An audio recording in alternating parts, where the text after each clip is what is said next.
The night before Christmas, 1978, nearly $6 million vanished from one of the most secure airports in the world, and the men responsible would mostly end up dead. At the center of it all was James "Jimmy the Gent" Burke, an associate of the Lucchese crime family.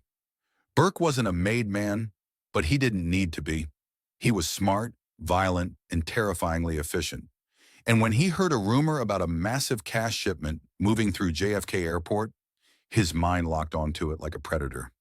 The money came from Lufthansa Airlines. Millions in cash and jewelry flowed through JFK from Europe, sitting briefly in a vault before being moved again. It was guarded, tracked, and considered untouchable. That illusion didn't last long. Burke assembled a crew that blended brains, muscle, and inside access. One of the most important pieces was Louis Werner, a Lufthansa cargo employee deep in debt to mob bookmakers. Werner knew schedules, security weaknesses, and exactly when the biggest shipments arrived. Once Burke had that information, the heist became inevitable. The plan was bold but precise. In the early hours of December 11th, while most of New York slept, Burke's crew rolled toward JFK in a stolen truck. Dressed like workers, armed but calm, they breached the cargo building with terrifying ease. Guards were restrained. Alarms were neutralized. Within minutes, they were inside the vault. They didn't panic. They didn't rush. They loaded cash, jewelry, and foreign currency, more than $5 million in cash and nearly $1 million in jewels, into the truck and disappeared into the night. It was the largest cash robbery in American history at the time. But pulling off the heist was the easy part. Surviving it was another story. Burke had one rule after the robbery: no attention, no new cars, no flashy clothes, no sudden spending. Anyone who violated that rule became a liability, and liabilities didn't last long. Within days, one of the crew members showed up to a diner, wearing an expensive coat and bragging. Soon after, his body was found frozen in a meat truck. Another associate began talking too much. He vanished.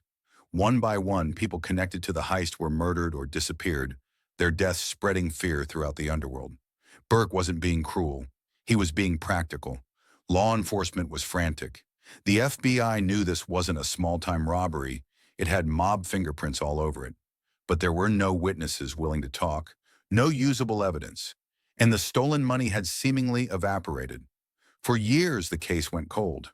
Then greed cracked it open. Burke himself never got charged for the Lufthansa heist. Instead, he was brought down by something smaller but fatal: a point-fixing scheme in college basketball. When one of his own men turned informant, Burke was finally convicted and sentenced to 20 years in prison. He died behind bars in 1996. As for the money, most of it was never recovered.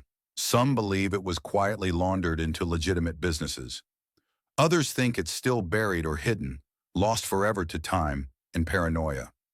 The Lufthansa heist didn't just make history, it became legend.